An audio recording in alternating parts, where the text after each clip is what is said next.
Hello. आप सभी का स्टडी रूम की इस क्लास में हार्दिक स्वागत है।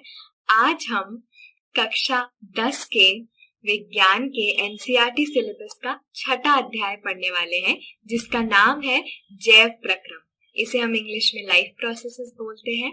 और लाइफ प्रोसेस या जैव प्रक्रम में हम वह प्रक्रम के बारे में जानेंगे जिससे जीव जंतु अपने आप को जीवित रख पाते हैं।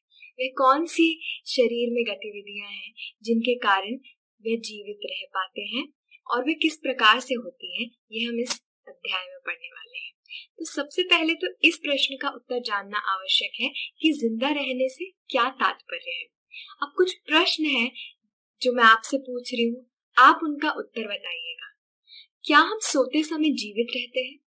बताइए बताइए, क्या हम सोते समय जीवित रहते हैं? जरूर से ही जीवित रहते हैं।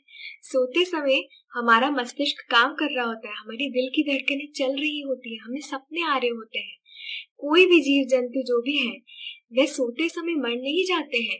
सोते समय भी वे जीवित रहते हैं। उनके शरीर में कुछ ना कुछ हो रहा होता है, कोई काम चल रहे होते हैं, भले ही उनको पता ना चले। तो हम सोते समय भी जीवित रहते हैं। क्या वो चीजें जीवित हैं जो चल नहीं सकती? बताइए बताइए। ऐसी कई चीजें हैं इस दुनिया में जो चल फिर नहीं सकती इंसान की तरह या दूसरे जानवरों की तरह। तो क्या वो जीवित हैं? क्या एक पेड़ जीवित है? आवश्यक ही जीवित है। पेड़ छोटे से बड़ा होता है, एक बीज से एक पूरा का पूरा पेड़ पौधा बन जाता है।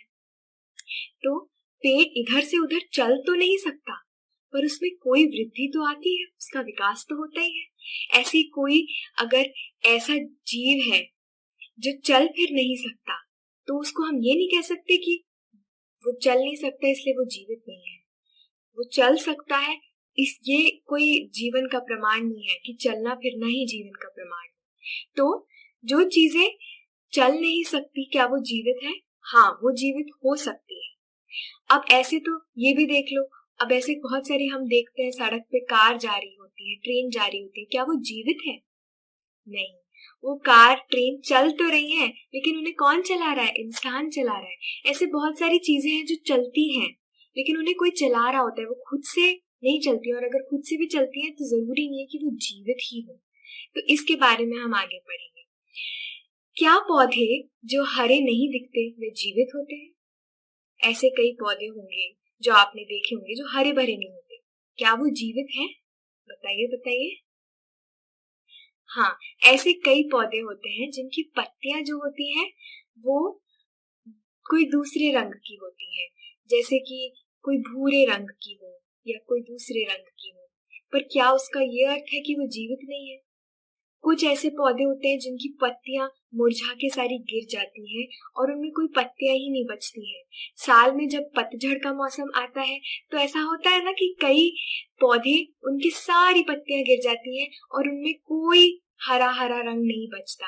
सिर्फ वो भूरे भूरे उनके तने रहते हैं और सिर्फ वो कुछ भी हरा भरा नहीं होता। तो क्या वो पेड़ पौधे मर गए हैं? नहीं। कुछ महीनों बाद उनमें फिर से आ जाती है कलियां। कुछ महीनों बाद उनमें वापस से फूल खिलने लगते हैं, पत्तियां उगने लगती हैं। तो ये तो नहीं कह सकते कि जो पौधे हरे नहीं दिखते हैं वे जिंदा ही नहीं है। आवश्यक ही ऐसे कुछ पेड़ पौधे हैं जिनकी जब पत्तियां गिर जाती हैं और फिर वो हरी नहीं रहती, तो हम ये कह सकते हैं कि हाँ, वो पत्तियां अब जिंदा नहीं है, अब वो पत्तियों में कोई जान नहीं है। लेकिन जो पूरा का पूरा पेड़ पौधा है, हम ये नहीं कह सकते कि वही पूरा का पूरा मर गया है। अगर वो पूरा ही मुरझा गया हो तब हम कह सकते हैं हाँ, ये मुरझा गया है, ये टूट गया है, अब ये जिंदा नहीं है। पर ये देख के नहीं कह सकते हम कि उसमें हरी पत्तियां नहीं है तो वो जिंदा ही नहीं है ना। अब चौथा प्रश्न क्या है? क्या सभी जीवित चीजें शारीरिक विकास करती हैं? यानी क्या सभी जीवित चीजें ग्रो करती हैं? हमने देखा होगा कि कोई भी आसपास हम अगर छोटे से बच्चे को देखें, कुछ महीनों बाद वो थोड़ा और बड़ा हो जाता है और फिर ऐसे करते करते वो बच्चा बहुत बड़ा होता जाता है, बड़ा होता जाता है। और कुछ सालों बाद उसे देखो तो आप बोलोगे अरे आप इतने बड़े हो गए। ऐसे आप एक पेड़ को उगाना चाहो तो बीज को डालो मिट्टी के अंदर, कुछ दिनों बाद वो पेड़ बन जाता है, उसके बाद वो और बड़ा पेड़ बन जाता है और वो बढ़ता ही जाता है। और ऐसे ही जो भी जानवर होते हैं उनके जब बच्चे होते हैं वो भी बढ़ते रहते हैं। कोई भी जीवित चीज जो होती है उसमें विकास होता है, वो ग्रो करती है, कुछ ना कुछ शारीरिक विकास होता है।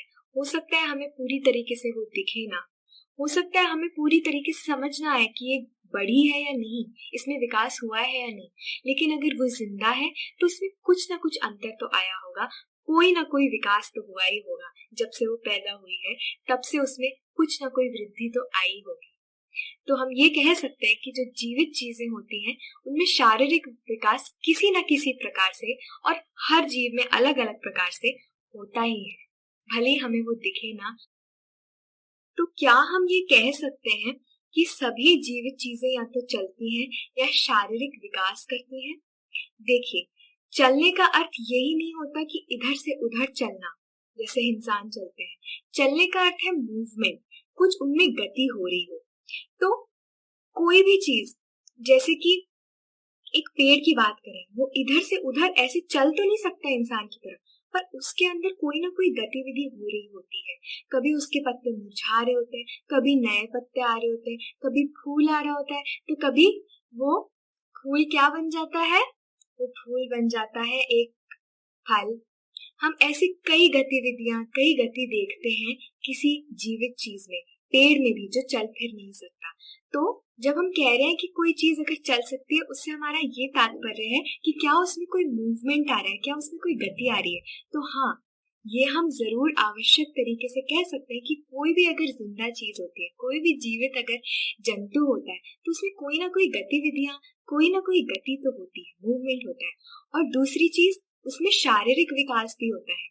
एक छोटे से वो बड़ा बन जाता है, ऐसा नहीं कि हमेशा ही वो बढ़ता रहेगा, लेकिन उसमें कोई ना कोई शरीर में विकास हो ही रहा होता है, कुछ ना कुछ अंतर आ रहा होता है, कोई गति आ रही होती है। और ये सारी चीजें हमें महसूस शायद इतनी ना हो, लेकिन ये सब हो रहा होता है, और यही जीवित रहने की एक बहुत बड़ी निशानी होती है। पर क्या ये केवल यही दो निशानी है जीवित रहने की? क्या इसके अलावा जीवित प्राणियों की कोई पहचान नहीं है? अब हम जानेंगे कि इसके अलावा क्या जीवित प्राणियों की पहचान है। किसी भी चीज के जिंदा रहने के लिए 7 शर्तें पूरी करनी आवश्यक है। कौन सी है ये 7 शर्तें? पहली शर्त तो क्या है? मूवमेंट। क्या है पहली शर्त? मूवमेंट, जिसे हम गति कहते हैं। मैं बोल रही थी ना कि चलना फिरना आवश्यक है। चलने फिरने से अर्थात ये नहीं कि यहाँ से वहां जाए, अंदर ही कुछ ना कुछ गति हो रही हो, वो उसका तात्पर्य है। दूसरी चीज क्या है? रेस्पिरेशन, यानी सांस लेने की प्रक्रिया। इसे हम श्वसन क्रिया भी बोलते हैं, जिसके बारे में हम एक एक करके इन सभी के बारे में पढ़ने वाले हैं। तो दूसरा है रेस्पिरेशन। अब आप इस चित्र में देखिए, यहाँ पे एक इनका नाम लिखा हुआ है मिसेस ग्रैन। मिसेस ग्रैन इनका नाम है, ठीक है। तो इस मिसेस ग्रैन नाम से आप इन सारी 7 चीजों को याद कर सकते हो।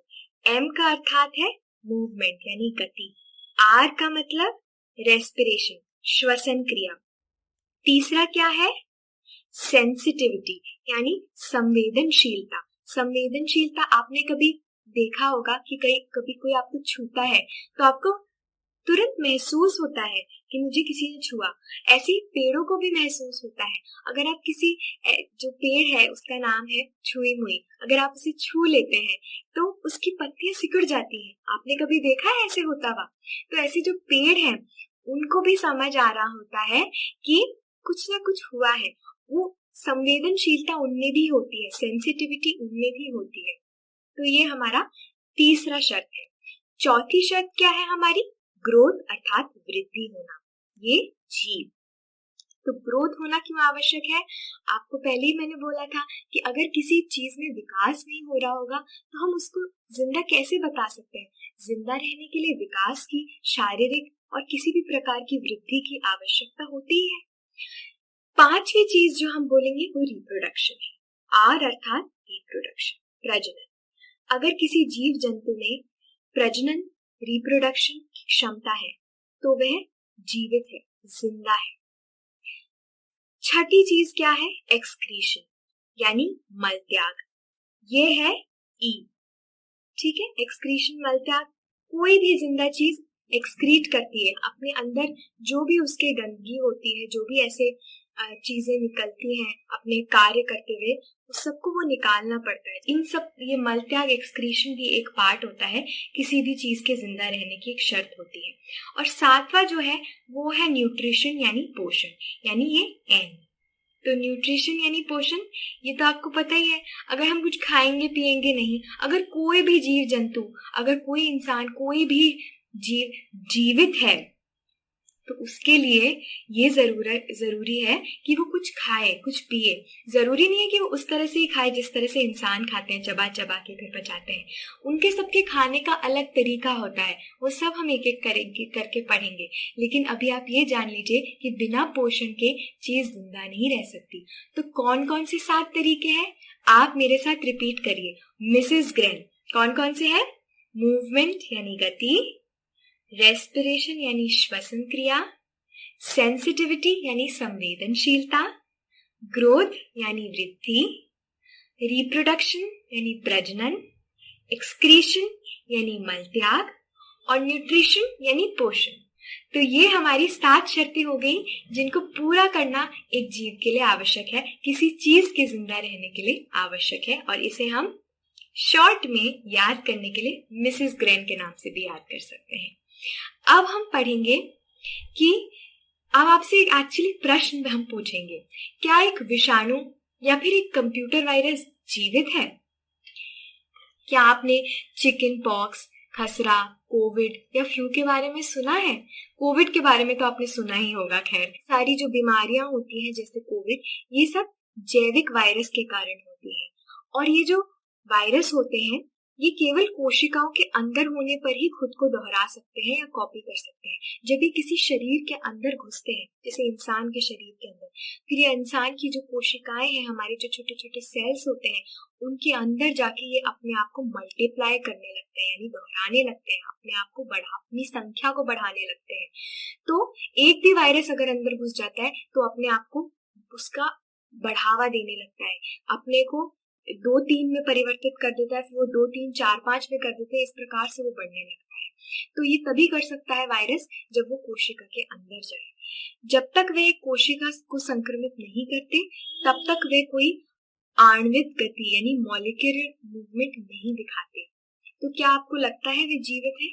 तो वायरस ही एक ऐसा प्राणी आप समझ लीजिए, या कोई ऐसा जैविक जंतु है जो कि अगर शरीर के बाहर होता है तो कोई भी जीव जंतु जैसी चीजें नहीं कर रहा होता है।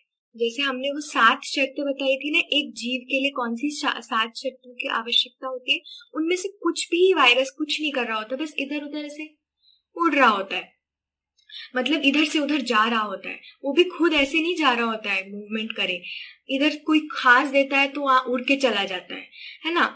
तो वो कोई ऐसे मूवमेंट अपने आप से कुछ नहीं कर रहा होता है, उसमें ऐसी कोई गति या ऐसा कुछ नहीं हो रहा होता है जिससे आपको पता चले कि ये जीवित है। लेकिन किसी इंसान के या किसी जानवर के या किसी भी चीज के अंदर अगर वो घुस जाए, फिर उनकी कोशिकाओं में घुस जाए, फिर वो जिंदा होने की सारे शर्तों को एकदम दिखाने लगता है कि वो जिंदा है। आपको समझ आने लगेगा कि ये जिंदा है, तो वो सारी आपको गतिविधियां दिखाने लगता है, वो 7 शर्तों को, कि उससे पता चल जाता है कि ये जिंदा है। तो वायरस एक ऐसी चीज है जो कि शरीर के बाहर तो जिंदा एक तरह से नहीं होती है, पर शरीर के अंदर आके वो जिंदा हो जाती है। अब इसके अलावा कंप्यूटर वायरस की अगर बात करें, आपने सुना होगा कंप्यूटर में अगर वायरस आ जाता है तो कंप्यूटर को बहुत बुरी तरीके से क्षति पहुंचा सकता है, उसको बहुत उसकी जो गति है उसको धीरे कर सकता है, उसमें ऐसी चीजें कर सकता है जो आपने, ऐसी चीजें अपने आप डाउनलोड इंस्टॉल कर सकता है जो आपने खुद इंस्टॉल करी नहीं थी, आपकी सारी मेमोरी खत्म कर सकता है, बहुत सारी ऐसी चीजें कर देता है वो आपके बिना जाने करे। तो ये वायरस क्या जिंदा है या ये कुछ ऐसे ही एक सॉफ्टवेयर है?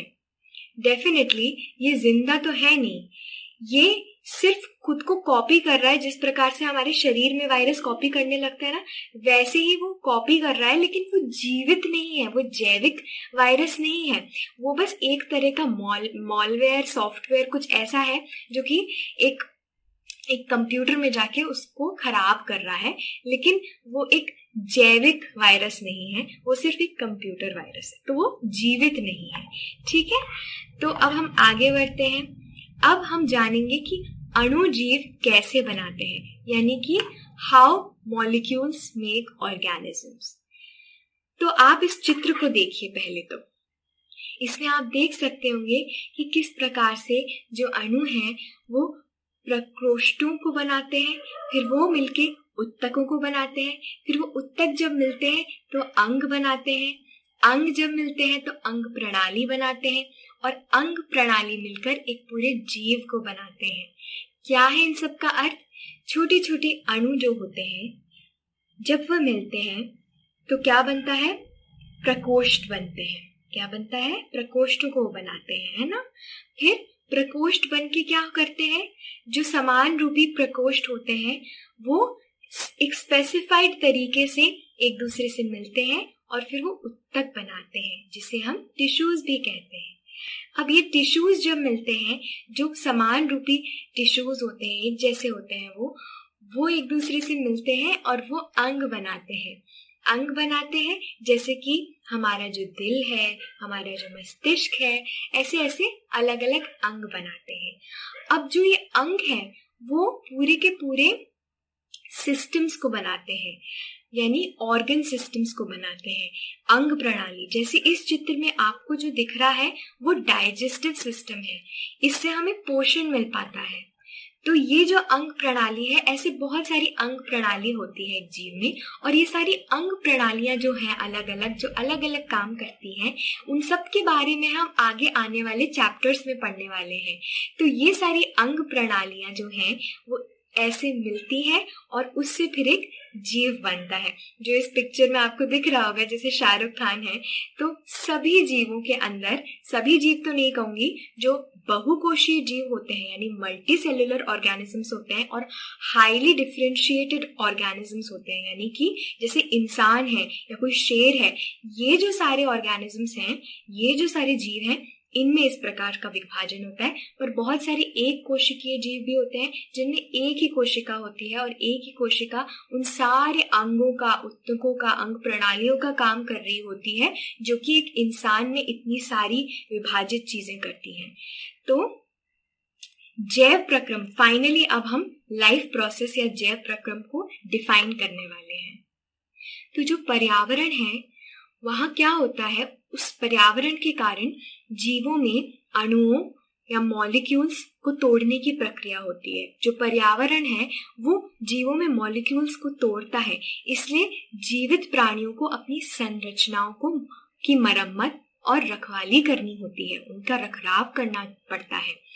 तो वे प्रक्रियाएं जो मिलकर इस अनुरक्षण कार्य को करती हैं वे जैव प्रक्रम कहलाती हैं, यानी वे लाइफ प्रोसेसेस, कौन से चीजें, वो कौन सी प्रक्रियाएं होती हैं, वो प्रक्रियाएं होती हैं जो पर्यावरण में आए हुए परिवर्तन के कारण, जो मॉलिक्यूल्स में तोड़ रहे होते हैं मॉलिक्यूल्स को, वो पर्यावरण में परिवर्तन, उसके कारण जो प्रक्रियाएं होती हैं हमारे संरचना की मरम्मत करने के लिए, उन्हें हम जैव प्रक्रम कहते हैं।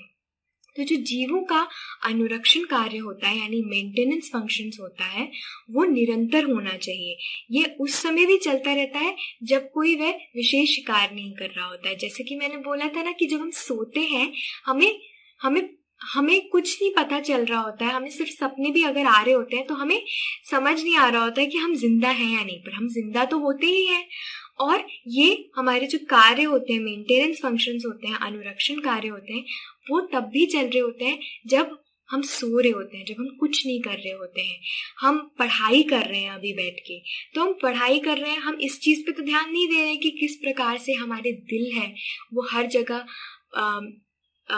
ऑक्सीजन फैला रहा है, हर जगह हमारा मस्तिष्क हमारे को सिग्नल संदेश भेज रहा है। हम ये सब तो नहीं सोच रहे हैं, हम तो बस अपना काम कर रहे हैं, पर हमारा जो शरीर है वो अपने आप इन कामों को कर रहा होता है। तो इतना हमारा अमेजिंग वंडरफुल शरीर होता है कि वो अपने आप ही इन सारे मेंटेनेंस फंक्शंस को निरंतर करता रहता है, हमारे बिना कुछ उससे मांगे। अब हम पोषण की बात करेंगे, जिसे न्यूट्रिशन कहते हैं। जीवन प्रक्रियाओं के लिए ऊर्जा की आवश्यकता होती है। यह ऊर्जा एकल जीव के शरीर के बाहर से आती है। तो ऊर्जा अर्थात एनर्जी, इसकी हमारे जीवन के हर मेंटेनेंस फंक्शन में बहुत आवश्यकता होती है और ये हमारे शरीर के बाहर से आ रही होती है। इस ऊर्जा का स्रोत जो होता है वो भोजन होता है तथा भोजन और शरीर के अंदर लेने के प्रक्रम को ही पोषण या न्यूट्रिशन कहते हैं। पोषण जीव के लिए आवश्यक कई जीवन प्रक्रियाओं में से एक है। कई कौन सी जीवन प्रक्रियाएं हैं, इसके भी बारे में चलो जानते हैं।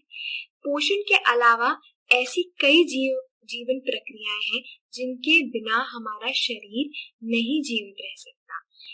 तो पोषण के अलावा दूसरा है पाचन, न्यूट्रिशन और पाचन। पाचन यानी डाइजेशन। एक एक करके हम सभी के बारे में पढ़ेंगे, बट डाइजेशन वह होता है जो कि हम पोषण के लिए न्यूट्रिशन हम कुछ खाते हैं, उसको पचाना जो होता है वही पाचन या डाइजेशन होता है।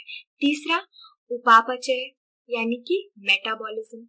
इससे हमारे शरीर में शक्ति आती है किसी भी कार्य को करने में, और जो हम कार्य खुद सोच के न भी करते हो, दूसरे कार्य जैसे हमारे मस्तिष्क का कुछ सोचना या हमारे दिल की धड़कनें, ये सारी चीजों के लिए भी जो शक्ति होती है वो यहाँ मेटाबॉलिज्म से होती है। फिर हम चौथे की बात कर रहे हैं रेस्पिरेशन यानी श्वसन। हम पांचवे की बात कर रहे हैं ट्रांसपोर्टेशन यानी वहन तंत्र। छठा एक्सक्रीशन यानी मल त्याग। सातवां कंट्रोल एंड कोऑर्डिनेशन यानी नियंत्रण और समन्वय। और आठवां रिप्रोडक्शन ऑफ सेल्स यानी कोशिकाओं का जन्म। अब देखिए, कंट्रोल एंड कोऑर्डिनेशन आप अगले चैप्टर में पढ़ने वाले हैं और उसके बाद आप रिप्रोडक्शन के भी बारे में पढ़ेंगे, और इस चैप्टर में हम आपको रेस्पिरेशन, ट्रांसपोर्टेशन, एक्सक्रीशन, ये डाइजेशन, न्यूट्रिशन, इन सब के बारे में पढ़ाएंगे। तो अब आगे बढ़ते हैं कि हमें जीवन प्रक्रियाओं के लिए ऊर्जा की आवश्यकता क्यों होती है। तो जो पर्यावरणीय क्षति जो होती है उससे प्रभावित संरचनाओं को बनाए रखने के लिए या विकास के लिए नई संरचना बनाने के लिए जीवन प्रक्रियाओं को ऊर्जा की आवश्यकता होती है। ऊर्जा को न तो बनाया जा सकता है और न ही नष्ट किया जा सकता है। इसको हम इंग्लिश में ऐसे बोलते हैं कि energy can neither be created not destroyed. इसीलिए हमें बाहरी स्रोत से ऊर्जा प्राप्त करने की आवश्यकता है। तो हम एनर्जी ना क्रिएट कर सकते हैं, ना डिस्ट्रॉय कर सकते हैं, यानी ना उसको बना सकते हैं, ना नष्ट कर सकते हैं, पर हम जो बाहर एनर्जी ऑलरेडी है उसको अंदर ले सकते हैं। तो जो बाहरी स्रोत से ऊर्जा प्राप्त करने की आवश्यकता होती है वही हमारे जीवन प्रक्रियाओं को चलाने के लिए होती है। तो इस स्रोत को भोजन कहा जाता है और वह जीवन प्रक्रिया जिसके द्वारा जीव इसे प्राप्त करता है उसे पोषण कहते हैं। पृथ्वी पर जीवन कार्बन आधारित अणुओं पर निर्भर है, अतः अधिकांश खाद्य पदार्थ भी कार्बन आधारित है।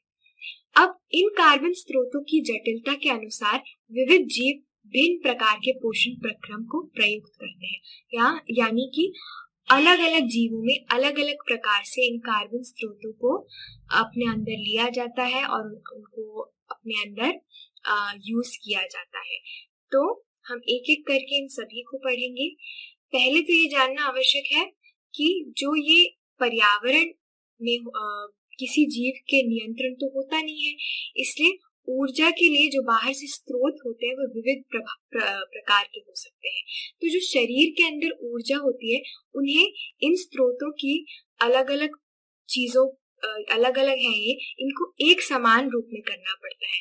तो इन स्रोतों के विघटन या निर्माण की आवश्यकता होती है जिससे ये अंततः ऊर्जा के एक समान स्रोत में परिवर्तित हो जानी चाहिए। तो ये विभिन्न आणविक गतियों के लिए एवं विभिन्न जीव शरीर के अनुरक्षण तथा शरीर के वृद्धि के लिए आवश्यक अणुओं का निर्माण में उपयोगी होते हैं। तो जो ऊर्जा है वो अलग अलग प्रकार की होती है। जब हम उन्हें अंदर लेते हैं तो उसे समान रूप में यूज करने की, उसको चेंज करने की आवश्यकता होती है।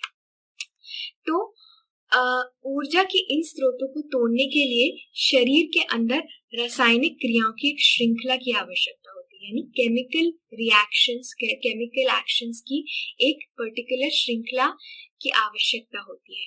रासायनिक अभिक्रियाएं जो होती हैं ऐसे जटिल रूपों को सरल समान रूप में बदल देती है। तो जो केमिकल रिएक्शंस होते हैं उनके कारण ये जो अलग अलग रूप में ये एनर्जी का स्रोत होता है ना, ऊर्जा होती है, उनको अलग जटिल रूपों से एक समान सरल रूप में बदल देते हैं। उपचयन यानी ऑक्सीडाइजिंग और अपचयन यानी रिड्यूसिंग, ये दो ऐसी अभिक्रियाएं हैं यानी रिएक्शंस हैं जो अणुओं को विघटन की कुछ सामान्य रासायनिक युक्तियां हैं। तो ऑक्सीडाइजिंग और रिड्यूसिंग से केमिकल, ये दो ऐसे केमिकल रिएक्शंस होते हैं जिनसे एक सरल समान में हमारे इस ऊर्जा को बदला जाता है। बहुत से जीव शरीर के बाहरी स्रोत से ऑक्सीजन प्रयुक्त करते हैं, जैसे कि इंसान भी बाहरी स्रोत से हम ऑक्सीजन को लेते हैं। शरीर के बाहर से ऑक्सीजन को ग्रहण करना तथा कोशिकीय आवश्यकता के अनुसार खाद्य स्रोत के विघटन में उसका उपयोग श्वसन कहलाता है। श्वसन क्या होता है यानी रेस्पिरेशन क्या होता है, बाहर से ऑक्सीजन को लेना तथा जो सेल्स में जो नीड है यानी कोशिकीय आवश्यकता है उसके अनुसार उन्हें खाद्य स्रोत में चेंज करना, उसका उस प्रकार से उपयोग करना जो हमारे सेल्स को न्यूट्रिशन पहुंचाए, सेल्स को ताकत दे, स्ट्रेंथ दे, उसी को हम रेस्पिरेशन यानी श्वसन कहते हैं। तो ऑक्सीजन को एनर्जी में परिवर्तित करना ही श्वसन होता है। तो जो बहुकोशिकीय जीव होते हैं उनमें बहुत सारे जटिल प्रणालियों की आवश्यकता होती है। पर ऐसा क्यों है?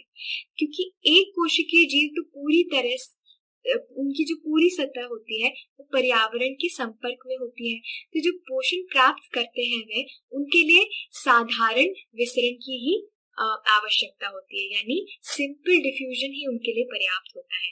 सिंपल डिफ्यूजन से क्या होता है, उनमें कोई भी जटिल चीजें नहीं करनी होती, जटिल प्रक्रियाएं नहीं करनी होती है। सिंपल डिफ्यूजन से उनकी सारी चीजें अंदर आ जाती है, एनर्जी अंदर आ जाती है और यूज हो जाती है। पर जो बहुकोशिकीय जीव होते हैं उनकी सभी कोशिकाएं अपने आसपास के पर्यावरण के सीधे संपर्क में नहीं होती हैं, अतः साधारण विसरण सभी कोशिकाओं की आवश्यकता की पूर्ति नहीं कर सकता। सिंपल डिफ्यूजन में तो क्या होता है, जो बाहर से पर्यावरण में, क्योंकि वो संपर्क में होता है पूरा एक कोशिकीय जीव की हर भाग, तो वो अंदर सीधा सीधा एनर्जी ले लेता है। पर हमारे शरीर में हर हिस्सा हमारा जो शरीर का है वो बाहर पर्यावरण में संपर्क में नहीं आ रहा है। जैसे कि हमारा जो दिल है वो तो हमारे शरीर के अंदर है, वो बाहर थोड़ी है। तो वहां तक कैसे हमारा ऊर्जा पहुंचेगी, वहां तक कैसे वो सारी चीजें पहुंचेगी जो दिल के लिए आवश्यक है, उसके चलने के लिए आवश्यक है। इसीलिए साधारण विसरण उसके लिए काम नहीं करेगा। बहुकोशिकीय जीव में साधारण विसरण काम नहीं करेगा, वो सभी कोशिकाओं की आवश्यकता की पूर्ति नहीं कर सकता। तो जो उत्तक टिश्यू है, अंग प्रणालियों है, उन सभी तरह की जटिल प्रणालियों की आवश्यकता होती है। इसी वजह से बहुकोशिकीय जीव में इस प्रकार के अलग अलग प्रकार की जटिल प्रणाली होती है, जैसे उत्तक, अंग प्रणाली, ये सब। अब जो जीव होते हैं उनके लिए अपशिष्ट प्रबंधन यानी वेस्ट मैनेजमेंट किस प्रकार से होता है। तो जब हम कोई पोषण लेते हैं यानी भोजन पर्यावरण से प्राप्त होता है, जब भी उसको फिर क्या किया जाता है, भोजन को सरल पदार्थों में तोड़ा जाता है शरीर के अंदर, जो श्वसन द्वारा होता है। फिर क्या होता है, वहन क्या होता है, उपोत्पाद यानी बाय प्रोडक्ट जो होता है वो शरीर के विभिन्न भागों से जाता है। तो जो भी हम भोजन लेते हैं उसे तो पोषण कहते हैं, फिर उसे सरल पदार्थों में तोड़ा जाता है। फिर उसके बाद जब हम सरल पदार्थ में तोड़ रहे होते हैं तो उसमें कोई ना कोई वेस्ट यानी कोई ना कोई बाय प्रोडक्ट, कोई ऐसी चीज भी बन जाती है जिसकी हमारे शरीर में आवश्यकता ही नहीं होती है, जबरदस्ती वो बन जाती है, उसको हमारे शरीर से निकालने की आवश्यकता होती है, वो वहन होता है। तो जो मल त्याग होता है वो अपशिष्ट शरीर से बाहर उसके द्वारा अपशिष्ट शरीर से बाहर निकाल दिया जाता है, तो इसे ही मल त्याग कहते हैं। तो इस प्रकार से हमारे शरीर में वेस्ट मैनेजमेंट होता है। अब हम कुछ प्रश्न आपसे पूछ रहे हैं, आप उनका उत्तर बताइएगा। तो पहला प्रश्न तो देखिए ये है कि हमारे जैसे बहुकोशिकीय जीवों में ऑक्सीजन की आवश्यकता पूरे करने में विसरण क्यों अपर्याप्त है? अभी हमने इसका उत्तर दिया, पर इससे पहले कि मैं इसका उत्तर बताऊं, मैं आपको कुछ चंद सेकंड दे रही हूँ जिसमें आपको इसका उत्तर बताना है। आप वीडियो को पॉज करके अच्छे से इसका उत्तर बोलिए ताकि आपको एकदम से वो रिवाइज भी हो जाए। बोलिए चलिए। तो देखिए इसका सरल सा उत्तर क्या है कि जो बहुकोशिकीय जीव होते हैं उनकी सारी कोशिकाएं अपने आसपास के पर्यावरण के सीधे संपर्क में नहीं रह सकती, अतः साधारण विसरण यानी सिंपल डिफ्यूजन से सभी कोशिकाओं की आवश्यकता पूर्ति नहीं हो सकती।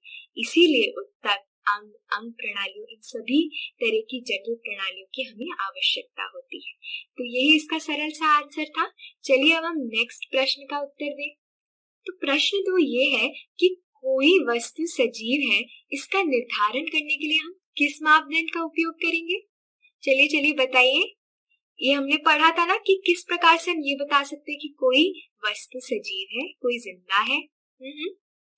उसकी 7 शर्तें थी ना, और हमने उन 7 शर्तों को क्या बोला था? मिसेस ग्रेन बोला था हमने, है ना, मिसेस ग्रेन। अब आप एक एक करके बताइए कौन सी थी? मूवमेंट है ना, यानी गति। आर क्या था? रेस्पिरेशन यानी श्वसन। एस क्या था? बताइए। एस क्या था? संवेदनशीलता। क्या था? संवेदनशीलता, है ना, यानी सेंसिटिविटी। और जी से क्या था? जी से था ग्रोथ यानी वृद्धि। आर से क्या था? आर से था रिप्रोडक्शन यानी प्रजनन। ई से क्या था? ई से था एक्सक्रीशन यानी कि मल त्याग। और एन से क्या था? न्यूट्रिशन यानी कि पोषण। तो ये हमारे लिए 7 चीजें बहुत आवश्यकता होती हैं ये बोलने के लिए कि ये वस्तु सजीव है। अब जो हमारा तीसरा प्रश्न है वह आपसे ये पूछ रहा है कि किसी जीव द्वारा किन कच्ची सामग्रियों का उपयोग किया जाता है, यानी किन रॉ मटेरियल्स का हमारे शरीर में उपयोग होता है जिससे हमारा शरीर चलता रहे, हमारे ऊर्जा हो। तो हमने क्या क्या पढ़ा था? हमने पढ़ा था कि पोषण होता है और श्वसन होता है। तो पोषण में जो भोजन हम लेते हैं वही, और उसके अंदर जो कार्बोहाइड्रेट्स होते हैं, यही वो कच्ची सामग्री है जिसका हमारे शरीर में उपयोग होता है।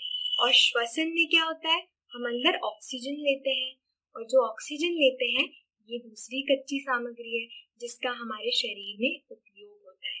तो यही वो कच्ची सामग्रियां हैं जो कि हम ऊर्जा के रूप में हम इन्हें लेते हैं और ये हमारे शरीर में ऊर्जा प्रदान करती है। अब चौथा प्रश्न कौन सा है? चौथा प्रश्न ये है कि जीवन के अनुरक्षण के लिए आप किन प्रक्रम को आवश्यक मानेंगे? अब आपको इसका उत्तर पता है, आप खुद ही बताइए इसका उत्तर। बताइए। यही उत्तर है कि पहला तो न्यूट्रिशन यानी पोषण, दूसरा पाचन, तीसरा उपापचय, चौथा श्वसन, पांचवा वहन तंत्र, छठा मल त्याग, सातवां नियंत्रण और समन्वय, और आठवां कोशिकाओं का जनन। तो ये सारे जीवन का अनुरक्षण करने वाले आवश्यक प्रक्रम हैं। तो इस क्लास के लिए इतना ही। अब हम अगली क्लास में पौधों में पोषण किस प्रकार से होता है ये पढ़ने वाले हैं। तब तक के लिए आपका दिन सुखद हो और उम्मीद है आपको सब समझ आया होगा।